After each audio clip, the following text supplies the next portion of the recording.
Teachers हमारी सोच को निर्मित करते हैं, लेकिन अगर उनकी सोच डेवलप हो तो वो आपकी सोच को डेवलप कर पाएंगे। अगर उनकी सोच पिछड़ी हुई है तो वो आपकी सोच को पिछड़ा बना देंगे। अगर आपके माँ बाप ज्यादा पढ़ते लिखते नहीं है, उनके पास ज्यादा अनुभव नहीं है, तो वो आपकी सोच को पिछड़ा बना देंगे, आपको डरना सिखा देंगे। लेकिन हमें डरना नहीं चाहिए, हमें लड़ना चाहिए। और लड़ना वही सिखा सकता है जो विद्रोही होता है, जो माँ बाप विद्रोही होंगे, जो टीचर्स विद्रोही होंगे। और अकॉर्डिंग टू मी, अगर टीचर समाज का विद्रोही ना हो, टीचर बुरी आदतों का विद्रोही ना हो, वो टीचर भी नहीं है। एक टीचर को हमेशा विद्रोही होना चाहिए, उसको हमेशा एक रिबेल होना चाहिए कि वो बच्चों में विद्रोह की आग लगा दे कि कहीं गलत उसको सहन ना होता। अगर वो विद्रोही नहीं तो वो शिक्षक भी नहीं। आप जरा सोचो, कुछ एग्जाम्पल देकर मैं आपको सोच के बारे में बताऊंगा। आपने बहुत सारे, अगर बाई चांस ना देखे हो तो आप देखिएगा, यूट्यूब पर जरूर देखिएगा। ऐसे बहुत सारे फार्म्स आते हैं जहां पर गाय भैंसों को रखा जाता है।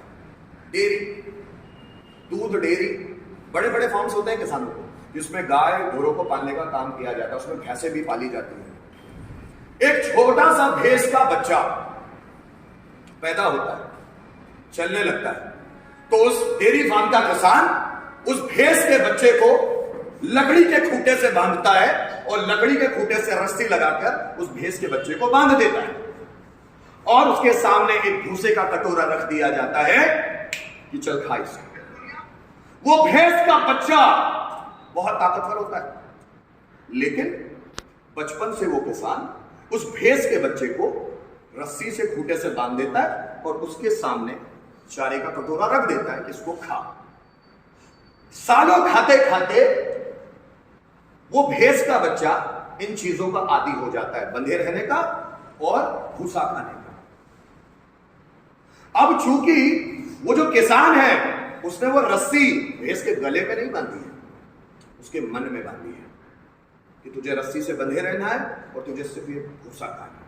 सालों गुजर जाते हैं, वो भैंस का बच्चा बड़ा एक हेले में तब्दील हो गया है, एक बड़ा भैंसा बन गया है।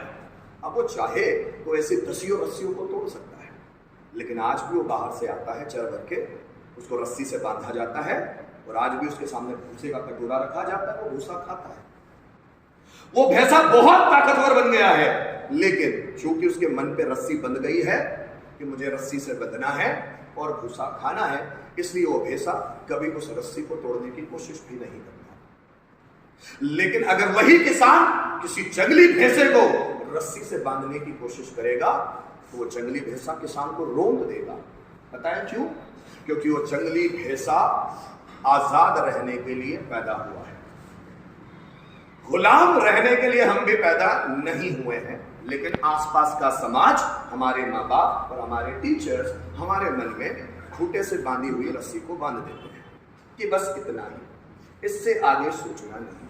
जब भी हम घर में कोई बड़ी बात करते हैं कि पापा मुझे ये करना है, मम्मी मुझे ये करना है, या समाज के लोगों के सामने बात करेंगे कि मुझे कुछ बड़ा हासिल करना है, तो आसपास के लोग हम पर हंसना शुरू कर देते हैं। आया वो हम पे हंसना शुरू कर देते हैं। पता है क्यों? क्योंकि आसपास के सभी लोग वही कर रहे हैं, तो वो चाहते हैं कि हम भी वही करें जो आसपास के लोग कर रहे हैं, हम भी उस भैंस के बच्चे बने रहें, वो जंगली भैंसा ना बने। वो भैंस का बच्चा जिसके मन में रस्सी बंध गई है कि अब उसे खूंटे से बंधे रहना है और भूसा खाना है। हम चाहे तो इतने ताकतवर भैंसे में तब्दील हो सकते हैं कि हमको रोकने की ताकत एक टाइगर, एक शेर भी ना कर सके। इतना हो सकता है। जैसे एक बार एक बाज ऊपर से उड़ता हुआ जा रहा था और अचानक उसने अंडा दिया और अंडा कौवे के घोंसले में गिरा। कौवी वहां बैठी हुई थी, उसके अंडे थे, उसके अंडे में बाज का अंडा का गिरा।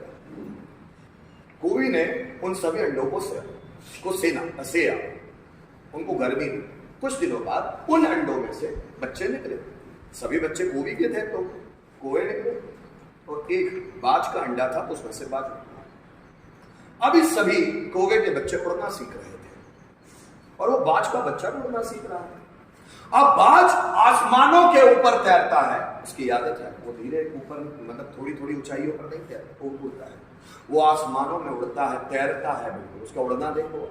जब भी वो बाज का बच्चा ऊपर उड़ने लगा तो कौवी को तो पता था कि ये मेरा ही बच्चा है, मतलब उसको ये लगता था कि मेरा ही बच्चा है, जैसे दूसरे कौवे मेरे बच्चे हैं। जैसे माँ को किसी में भेदभाव नजर नहीं आता, इसलिए उस कौवी को भी उसमें भेदभाव नजर नहीं आया कि ये भी मेरा ही बच्चा है। लेकिन बाज का बच्चा जब भी ऊंची उड़ान भरने की कोशिश करे, कौवी बोलती थी नहीं बेटा हम कोए हैं, हम ज्यादा ऊंचा नहीं उड़ते। नहीं बेटा, हमारे समाज में ये काम किसी ने नहीं किया। नहीं बेटा, हमारी जाति में कोई बिजनेस नहीं करता। नहीं बेटा, हमारे पूरे खानदान में ऐसा काम कोई नहीं करता। और हमको रोक लिया जाता है और हमको लगता है हम कौवे के ही बच्चे हैं। रियल में हम सभी बाज के बच्चे हैं जो ऊंचा उड़ने के लिए पैदा हुए हैं, लेकिन आसपास के कौवे हमारी सोच को संकुचित करके नीचे लाए। आप समझ रहे हो मेरी बात? Yes, sir. ये सिर्फ जिंदगी है मेरे बच्चों।